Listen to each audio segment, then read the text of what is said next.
കോട്ടയം ഏറ്റുമാനൂരിലെ ക്ഷേത്രത്തിലെ 7.5 പൊന്നാനയുടെ സ്വർണവും അടിച്ചു മാറ്റിയതായിട്ടാണ് വിവരം വരുന്നത്. സ്വർണ്ണപ്പാണികളുടെ നവീകരണത്തിനായിട്ട് 7.5 പൊന്നാനയുടെ സ്വർണം അത് പൂശാനായിട്ട് മാറ്റിയിരുന്നു എന്നുള്ള വിവരങ്ങൾ അവിടെയുള്ളവർക്കറിയാം. പക്ഷേ സ്വർണ്ണപ്പാളിയെ മാറ്റി ചെമ്പ് പാളി ആക്കിയാണ് പ്രതിഷ്ഠിച്ചതെന്ന് ഒരു ഭക്തന് ഹൈക്കോടതിയെ അറിയിച്ചു. ഏതായാലും ഹൈക്കോടതി അത് പരിഗണനയിലെടുത്തു.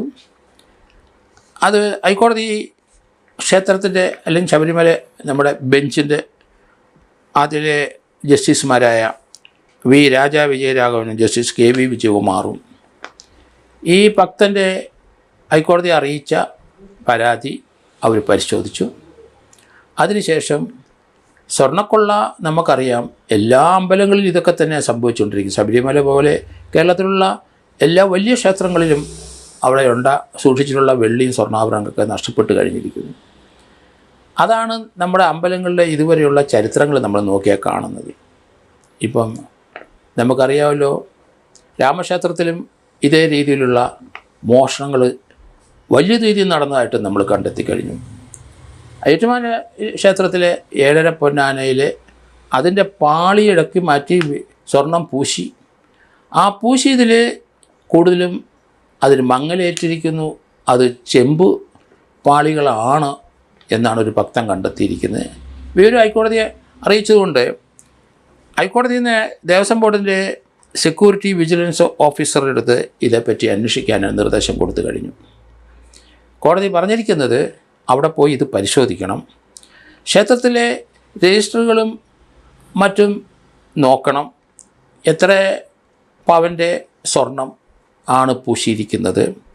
7.5 പൊന്നാനെ നേരിട്ട് വിജിലൻസ് ഓഫീസർ പരിശോധിക്കണം, കണ്ണുകൊണ്ട് കാണണം. അത് സ്വർണത്തിൻ്റെ തൂക്കവും നിലവാരവും നേരത്തെ ഉള്ളത് ഒരു ഉറപ്പ് വരുത്തണം.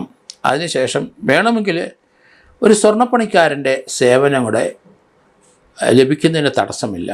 കാരണം സ്വർണത്തിൻ്റെ നിറമാണോ ചെമ്പിൻ്റെ നിറമാണോ എന്ന് ഉറപ്പ് വരുത്തണം.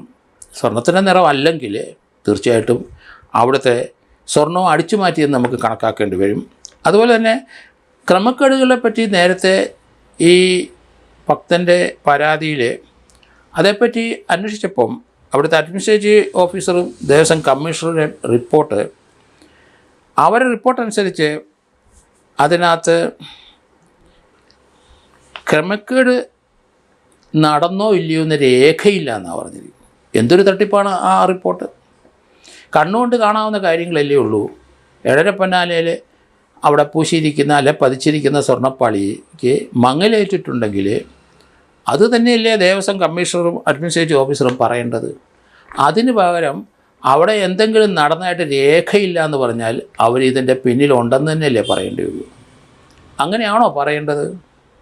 അമ്പലത്തിലെ പ്രതിഷ്ഠയ്ക്ക് അല്ലെങ്കിൽ 7.5 പൊന്നാനയുടെ ഒരു സ്വർണം അടിച്ചു മാറ്റിയിട്ടുണ്ടെങ്കിൽ അതിന് ഇവരെ മനസ്സറിവുണ്ടെന്നല്ലേ വരാനു. അല്ലെങ്കിൽ അങ്ങനെ ഒരു റിപ്പോർട്ട് ഹൈക്കോടതിക്ക് കൊടുക്കുമോ? അതിന് ഉണ്ടെങ്കിലും ഉള്ള കാര്യം സത്യസന്ധമായിട്ട് പറയാൻ ബാധ്യസ്ഥരാൽ.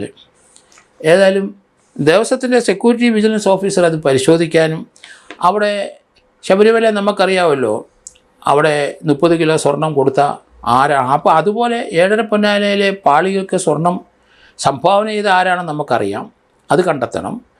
അന്ന് ആ സ്വർണം പൂശിയതിൻ്റെ സ്ഥലത്ത് ഇന്ന് കാണുന്നത് മങ്ങലേറ്റിട്ടുണ്ടോ, അതൊക്കെ നമുക്ക് നേരിട്ട് നോക്കി വിജിലൻസ് ഓഫീസർ കണ്ടെത്താൻ കഴിയും. വേണമെന്നൊക്കെ അതിനകത്തൊരു സ്വർണ്ണപ്പണിക്കാരൻ്റെ സേവനം ലഭിക്കുന്നതിന് തടസ്സമില്ല എന്ന് വരെ ഹൈക്കോടതി പറഞ്ഞിട്ടുണ്ട്. ഏതായാലും അവിടെയും സ്വർണ്ണക്കൊള്ള നടത്തി എന്ന് തന്നെയാണ് ഞാൻ കരുതുന്നത്.